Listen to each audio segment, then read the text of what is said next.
Yun mga kaumalawad, so magluluto na tayo ng kinagang na pukot sa amin or ulang naman sa iba. So, yung mga kailangan natin is makaron. Tapos, yung kailangan pa natin sibuyas, bawang, paminta. So, ito yung nakuha naming ulang or pukot. So, nadagdagan to kasi binigyan ako ng kapitbahay namin. So, next vlog, manghuli kami dyan sa ilog kasi doon siya nanghuli. So, mas marami siyang nakuha sa amin. Tapos, yung taba. So, ito naman yung taba nung ulang na nakuha natin. So, dinagdagan din natin siya. So, yon yung gagawin lang natin is paghahalu-haluin natin yung mga ingredients. So, ito yung lukaro natin. So, ilalagay na natin yung sibuyas, bawang, tsaka paminta. So, ang gagawin lang naman natin dito, hahaluin lang natin ng kamay natin. So, ito naman yung ating taba. So, ilagay natin. Dadagdag pa tayo ng kasi na ganito kadami. So, yung pala, bago ko to hinalo, so, nag-ugas muna syempre ako ng mga kamay ko. So, ilagay natin ng asin. So, yung gagawin naman natin ngayon is haluin na natin siya.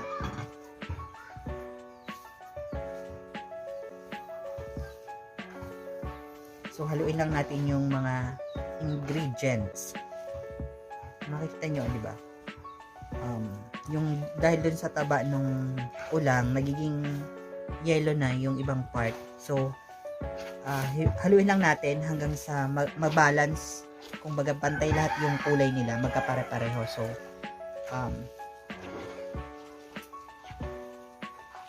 pare-pareho sila din, malasa. Hindi lang yung may part na maraming ingredient, tapos yung iba naman wala. So, haluin lang natin ng maayos.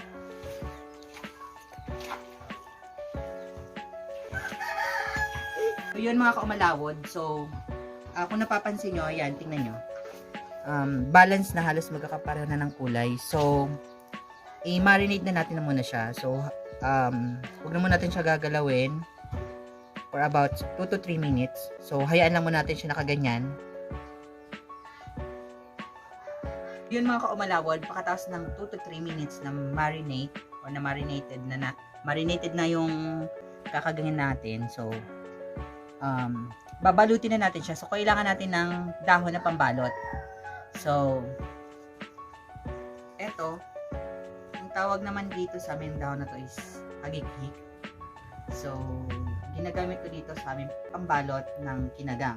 So, nahugasan na to kanina pa. So, tuyo na. So, ganito yung pagbalot sa atin. Malawad sa magbabalot tayo. So, kumuha tayo ng amount lang na sasakto dun sa pambalot natin.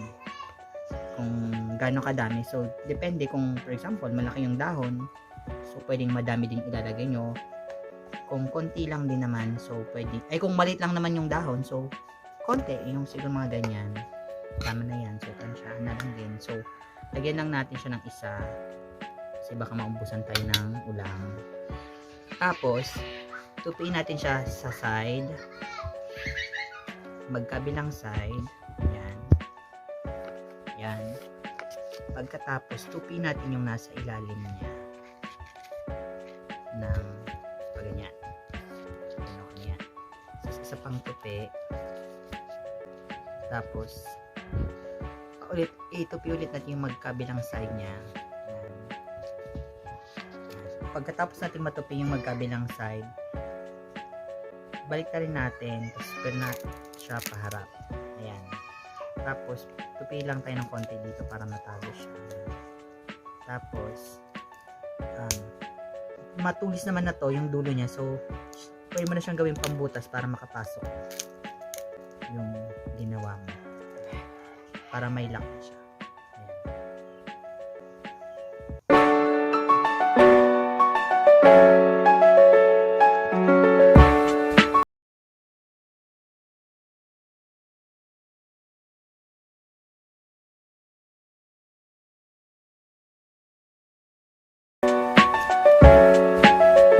So, yun mga kumalawod. So, isa na lang. So, last, konti na lang din yung ating lukaron na may taba ng ulam. So, ubusin na natin siya.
So yun, ito na lahat yung ating nabalot. So yun, lulutuin na natin siya.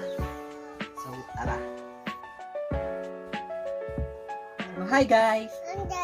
May kaway kakaway. Hi guys! So, yan. So yun guys, so pamangkin ko siya. So anak siya nung sumunod sa akin. So ang pangalan niya is Rai. So no, hi! So, please subscribe. Yun. So, yan. So, lulutuin na natin siya. So, luluto. Luluto si Nini. Tutulong si baby. Maluto si baby. Oh, luhay lang, baby. Dandahan lang, baby. Dandahan. Huwag mabilis, baby. No. Bilis. Okay. Wala na? Ubus na? So, yun. Thank you po.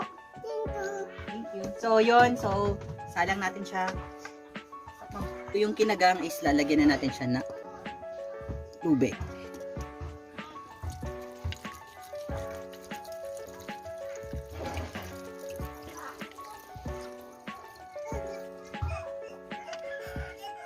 So, gusto ko yung maabot nung ano, yung lahat ng binalot natin is maabot ng kulo ng tubig. So, yung ganyang tubig, tama na yan.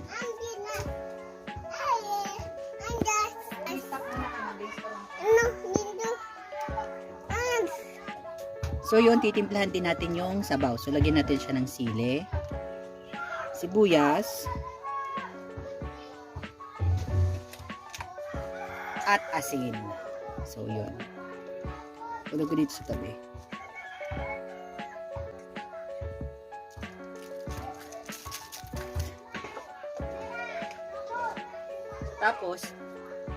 Tapos tatakpan natin siya hanggang sa kumulo.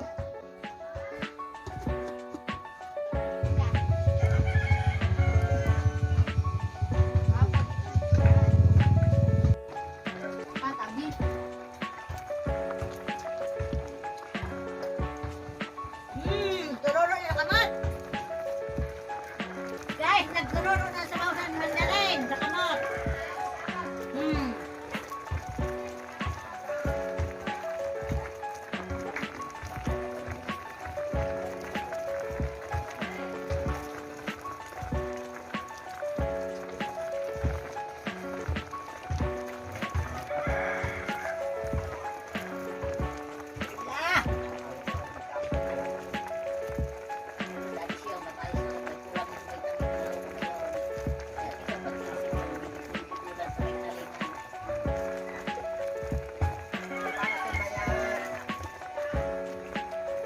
Guys, magsumon!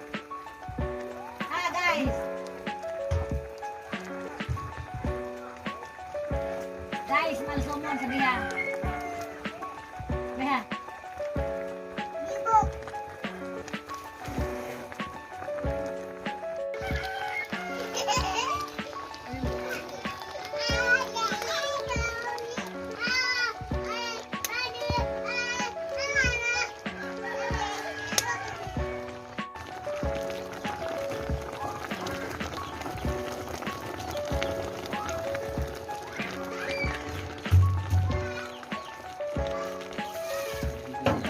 Babatiin. So yun, lagay na natin yung panghuli nating ingredients. Calamansi juice. So yun mga kaumalawon. So titikman na natin yung lunuto natin.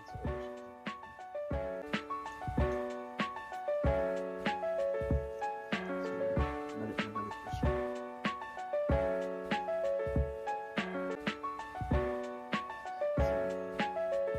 So kuha ko na.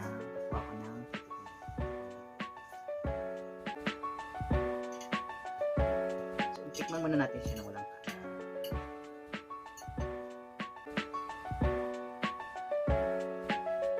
Sarap.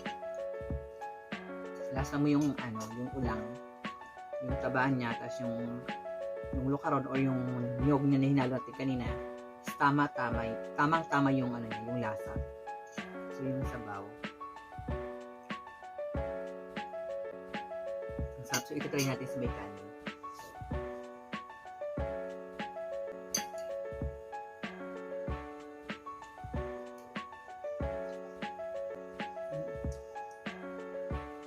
Sarap talaga. So, tamang-tama yung lasa niya. Ilagyan pa natin ito.